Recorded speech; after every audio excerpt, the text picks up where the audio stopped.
Ndryshe nga vitet të shkuara, sektori i arsimit në Bashkinë Vaudevës këtë vit solli një qasje të re në organizimin e aktiviteteve edukative, duke vendosur nxënësin në qendër të vëmendjes përmes nismes nxënësi i vitit 2026. Përgjegjësia e arsimit në Bashkinë Vaudevës u shpreh se ky organizim është rezultati një pune të gjatë dhe bashkëpunimit të ngushtë me drejtorët e shkollave, të cilët kanë përzgjedhur nxënësit më të spikatur për këtë vit.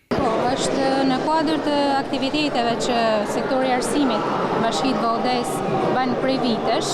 Ne kena filluar me aktivitete sportive, me futboll, me volejboll për vajza, me shah.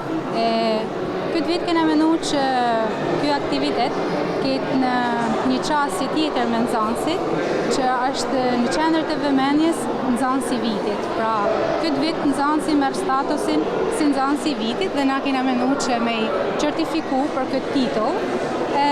Qëllimi i këtij aktivitetit ka qenë që të motivohen nxënësit që të kenë një status dhe të jenë model frymëzimit për nxënësit e tjerë. Bjerda tha se qëllimi është motivimi në procesin arsimor ku nxënësit janë shembull, por edhe burim frymëzimi për të tjerët, duke nënvizuar se iniciativa të tilla ndikojnë drejt për drejt në rritjen e angazhimit të nxënësve dhe zhvillimin e tyre personal.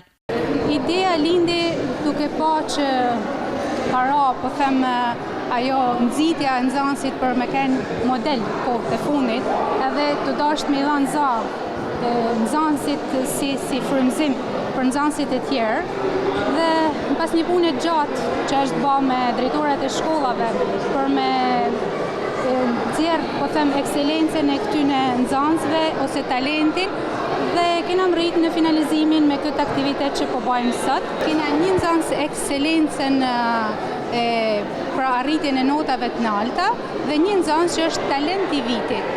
Aktiviteti u pasurua me interpretime të ndryshme, teksa në çdo shkollë u zgjodhen 2 nxënës ekselent në mësim dhe talent i vitit, duke u vlerësuar me kup si shenjë mirënjohje.